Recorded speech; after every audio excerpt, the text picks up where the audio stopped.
നിലവൊക്കെ നിൽക്കുമ്പോൾ ജസ്റ്റ് ഒരു അടിക്ക് മുകളിൽ എപ്പോഴും ആനയുടെ തലക്കുന്നുണ്ടാവും. അപ്പോൾ അതിൻ്റെ ഒരു പ്രൗഢി എപ്പോഴും ആനയ്ക്കുണ്ട്. അപ്പോൾ ആദ്യത്തെ ഒരു 5 എഴുന്നള്ളിപ്പാന എടുത്തു കഴിഞ്ഞാൽ 1ാം സ്ഥാനത്തുണ്ടാവും ചന്ദ്രശേഖരൻ. അത്രയും സൂപ്പർ ആനയാണ്. എഴുന്നള്ളിപ്പ് ചിട്ടകൾ അത്രയും നന്നായി ചെയ്യുന്ന ഒരു ആനയാണ്.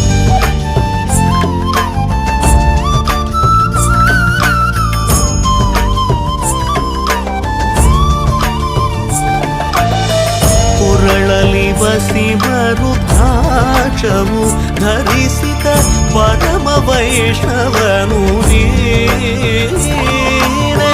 ಗರುಡ ಗಮನ ನಮ್ಮ ಪುರಂದರ ವಿಠಲನ ಪ್ರಾಣ ಪ್ರಿಯನು ನೀನೆ.